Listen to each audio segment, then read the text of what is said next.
విద్యా సంస్థలు విద్యార్థుల భవిష్యత్తుతో చెలగాటమాడుతున్నాయి. ఫీజులు తప్పనిసరిగా కట్టాలంటూ నిలబెట్టేస్తున్నారు. హాల్ టికెట్లు ఇవ్వమని బెదిరిస్తున్నారు. ప్రకాశం జిల్లా మార్కాపురంలో మరోసారి ఇందిరా ఇంజనీరింగ్ కళాశాల యాజమాన్యం నిర్వాకం బయటపడింది. ఫీజులు కట్టలేదనే నెపంతో హాల్ టికెట్లు ఇచ్చేందుకు నిరాకరించారు. దీంతో సుమారు 100 మందికి పైగా ఇంజనీరింగ్ ద్వితీయ సంవత్సరం విద్యార్థులు పరీక్ష రాయలేకపోయారు. యాజమాన్యం తీరును నిరసిస్తూ కళాశాల వద్ద విద్యార్థులు ఆందోళన వ్యక్తం చేశారు. మాకు ఫస్ట్ ఏం చెప్పారంటే జాయిన్ అయ్యేటప్పుడే యూనివర్సిటీ ఫీజు మీరు కట్టుకోవాలి, జేవిడి పడితే మాత్రం మీరు కట్టాలి, అంతే, అంతకు మించి మీరు ఎక్కువ అమౌంట్ పే చేయాల్సిన అవసరం లేదు, మీకు ఎటువంటి ప్రెజర్ పెట్టమని చెప్పారు. ఇప్పుడు వాళ్ళు ఇప్పుడు ఏమైనా ప్రెజర్ చేస్తున్నారంటే 1 lakh కడితే తప్ప మేము మీకు హాల్ టికెట్స్ ఇయ్యము అని చెప్పారు. సర్లే అని చెప్పి ఇస్తారేమో అని చెప్పి 10:30 వరకు వెయిట్ చేసాం. అయినా కూడా వాళ్ళు రెస్పాండ్ కావట్లేదు. సార్ వాళ్ళు అయితే అస్సలు రెస్పాండ్ కావట్లేదు. ఇప్పుడు మాకు 2 పరిష్కారాలు కావాలి.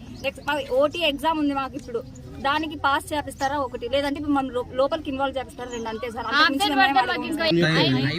మాకు సబ్జెక్ట్ ఫెయిల్ అయినట్టు ఇంకా మాకు సొల్యూషన్ కావాలి సార్. అంటే చదువుకుంది వేస్ట్, మేము అబ్సెంట్ అయినట్టు ఫెయిల్. సార్ గవర్నమెంట్ అమౌంట్ పడి మేము కట్టుకోకుండా ఉంటే మా తప్పు ఉండేది సార్. దాని అమౌంట్ పడుకోకుండా మమ్మల్ని అడుగుతున్నారు. పేరెంట్స్ కి ప్రెజర్ పెడుతున్నారంటే మేమేం చేయలేము సార్ దానికి.